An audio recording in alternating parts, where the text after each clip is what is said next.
Hey, it's Barbara here, and I am going to share today about how I got pregnant at age 48.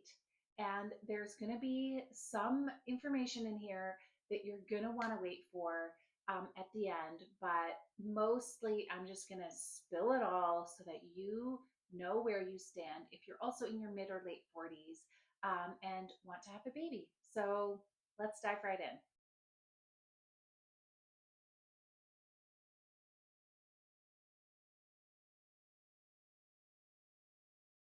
I get asked this question all the time. Was it natural? And what do you define as natural? I mean, a lot of people get pregnant with IVF, right? Young, medium, old. Um, and so people are so attached to getting pregnant naturally, as was I. And I feel like there's a lot of stigma around IVF. Plus, it's a lot of money. So I want to just share with you my journey around my natural pregnancies and then why I chose to go the medical intervention route.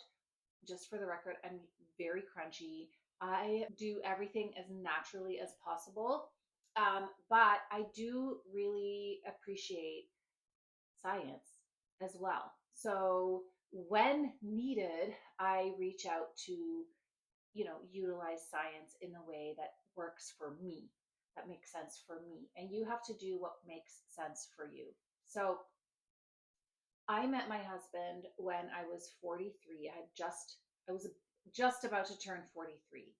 And we both immediately knew that we wanted to have another baby. And I got pregnant almost right away. We were so excited. We told everybody, and people were mad. Family treated us badly. People judged us. And then I lost the pregnancy, and I had to deal with not only the negativity of people not wanting this baby, but the loss of the baby as well. And that was really, really hard. And I think it's not spoken about enough how people really judge older parents, especially women, older moms. And I was 42 at the time. Actually, by then I had turned 43. It's hardly old. I thought, okay, great. I can get pregnant. This was just a one off. I'm going to keep trying. And long story short, I had 4 pregnancies naturally conceived and 4 miscarriages. During those times, while I was having these miscarriages, we already were starting to look into IVF. Just because of my age, we wanted to get on it because we wanted to, we didn't want to just keep waiting and waiting and having losses. And some people are willing to do that. They're that adamant about not doing IVF that they are willing to have multiple miscarriages and maybe never have a successful pregnancy for the sake of having it naturally. There are a lot of Facebook groups out there for older moms who are trying to conceive, and there are some random stories of luck out there of people who have had natural conceived pregnancies after 45 and have carried to term, but they are very, very few and far between.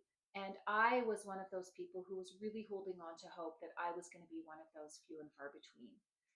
But I also knew that realistically, if I wanted to have a baby, I needed to get on it now because they did something what's called batching, where they do several rounds of harvesting eggs and then test them all so that there's a higher chance of this multiple batches altogether of 1 or 2 eggs being healthy and becoming healthy embryos.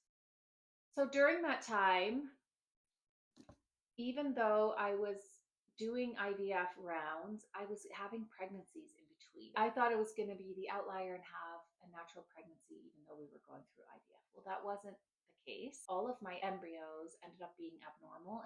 They wouldn't even use them. I begged my doctor to allow me to transfer them, and they refused because now they know this information, so they can't, in their ethical policies, put in embryos that are genetically abnormal according to their books. And there is so much uncertainty about the genetic testing that I I wish I wouldn't have done it, but I can't go back. I probably would have tried to transfer all of those embryos over time, but that's a moot point now. So the next step, she said, well, the only way for you to have a pregnancy at this point is donor egg IVF. And we said, absolutely not. And we said goodbye. And I grieved for a year.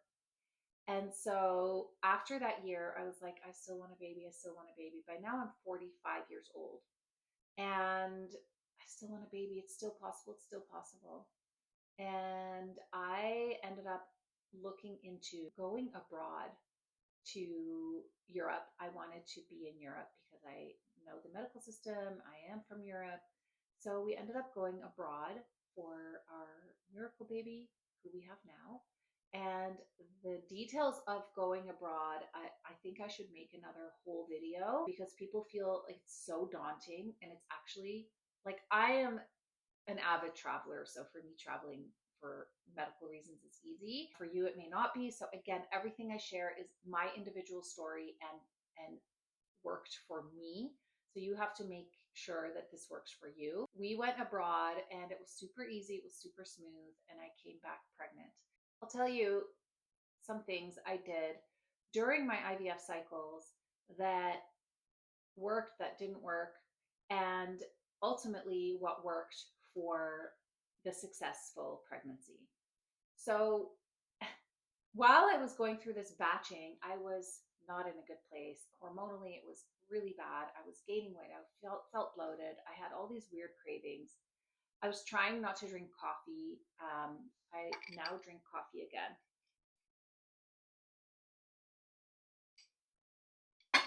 Delicious. I was so strict with consuming toxins and doing all these weird supplements and to boost my egg quality and all of this stuff. I did it all. I read the book. It starts with the egg. You can read that if you'd like. I did coaching programs. I made special smoothies by people online who are fertility like nutritionist experts. Like I did all the things and it didn't work. Ultimately, when I went abroad, my first embryo transfer didn't work.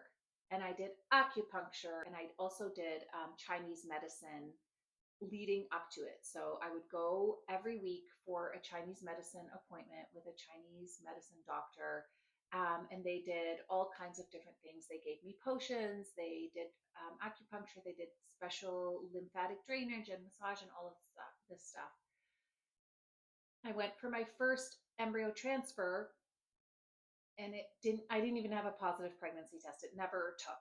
I even did acupuncture with needles there the day before and the day after, and it didn't work. The successful transfer that is now my baby was a frozen transfer, very high quality, little guy on the screen. I will share it here. I did nothing.